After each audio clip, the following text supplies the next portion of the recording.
1908년 크레타 섬의 고대 궁전 유적에서 한 이탈리아 고고학자가 정체불명의 유물을 발견합니다. 그것은 한 장의 원반, 그러나 단순한 점토 조각이 아니었습니다.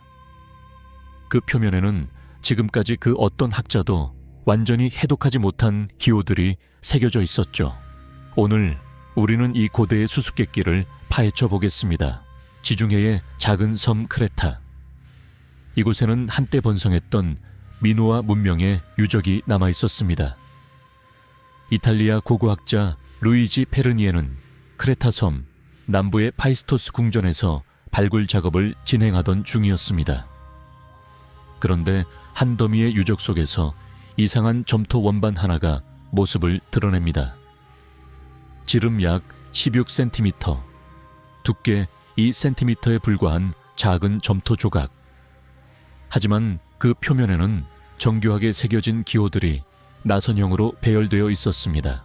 이 원반은 크레타 섬에서 발견된 그 어떤 유물과도 달랐습니다. 당시 미노아 문명의 문자로 알려진 선형 문자 A나 이후 발전한 선형 문자 B와도 전혀 다른 형태였습니다. 선형 문자 A와 B에 대해서 간략히 알아보겠습니다. 선형 문자 A는 기원전 2000년경부터 미노아 문명이 사용한 문자로 주로 종교적 기록에 사용된 것으로 추정됩니다. 하지만 아직 완전히 해독되지 않았죠.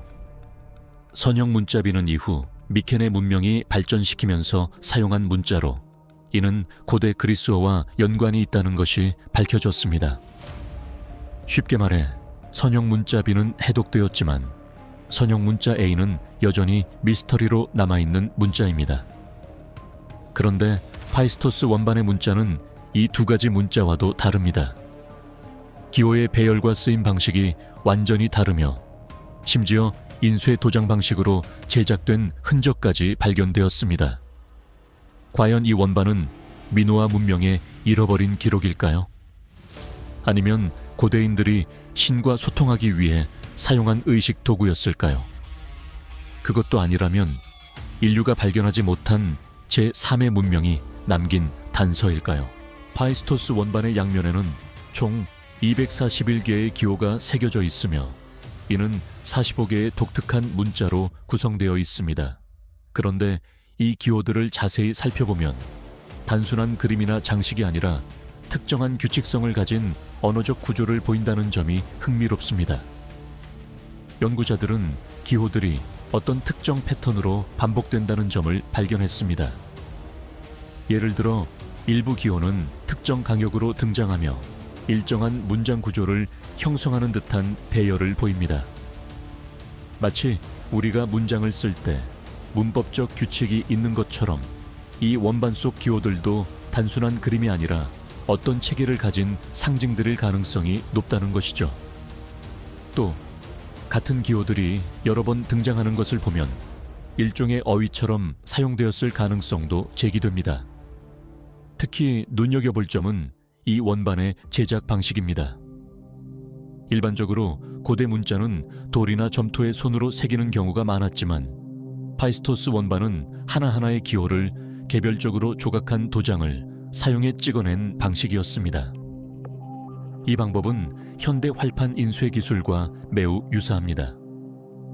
활판 인쇄는 하나의 글자를 새긴 활자를 만들어 여러 번 찍어내는 방식인데 파이스토스 원반도 각각의 기호가 같은 크기와 형태를 유지한 채 반복적으로 찍혀 있다는 점에서 현대 인쇄술과 비슷한 개념을 가진 것으로 볼 수 있습니다.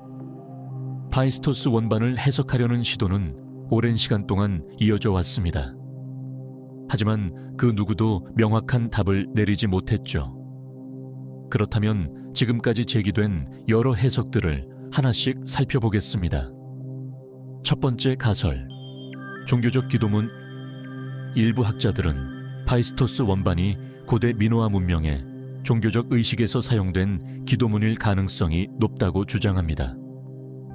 2014년 영국의 언어학자 가레스 오웬스 박사는 원반의 기호가 특정한 단어와 구문을 반복하는 패턴을 보인다는 점에 주목했습니다. 오웬스 박사는 원반에 새겨진 기호 중 일부가 미노아 문명의 어머니 여신과 관련된 단어와 유사한 구조를 가지고 있다고 주장했습니다. 미노아 문명은 여신 숭배를 중심으로 한 종교적 전통을 가지고 있었고, 크레타 섬에서 발견된 여러 유물에서 여성신을 찬양하는 상징이 자주 등장합니다. 예를 들어 크레타 섬에서 발견된 뱀 여신 조각상과 같은 유물은 당시 사람들이 대지와 생명을 관장하는 여신을 숭배했음을 보여줍니다. 또한 미노아 문명의 종교적 기념물에서 발견된 점토판에는 종교적 주문이나 의식과 관련된 문구가 새겨져 있는데, 이러한 점들이 파이스토스 원반과 연결될 가능성이 있다는 것이 오웬스 박사의 주장입니다. 그렇다면 이 원반이 고대 미노아인들의 기도문이라면, 이는 당시 사람들이 어떤 방식으로 신을 찬양하고 소통했는지를 알 수 있는 중요한 단서가 될 수 있습니다. 하지만 문제는 아직 원반의 기호가 완전히 해독되지 않았기 때문에 이것이 정말 기도문인지 확실히 증명할 방법이 없다는 점이죠. 두 번째 가설, 천문학적 도구. 다른 한편에서는 이 원반이 고대인들이 별의 움직임을 추적하거나 달력을 제작하는 데 사용된 천문학적 도구였을 가능성이 제기됩니다. 이 가설을 주장하는 연구자들은 원반의 기호 배열이 단순한 글자가 아니라 어떤 규칙성을 가지고 배치된 코드일 가능성이 있다고 분석했습니다. 예를 들어 원반에 나타난 일부 기호들이 특정한 강역으로 반복되는 패턴을 보이며, 이는 고대 천문 기록에서 자주 나타나는 특징과 유사하다고 합니다. 비슷한 사례로 마야 문명에서 발견된 드레스덴 코덱스를 들 수 있습니다.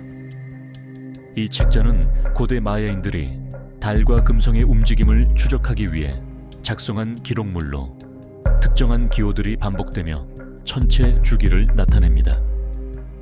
일부 연구자들은 파이스토스 원반이 이와 비슷한 방식으로 천체 운동을 기록한 유물일 가능성이 높다고 보고 있습니다.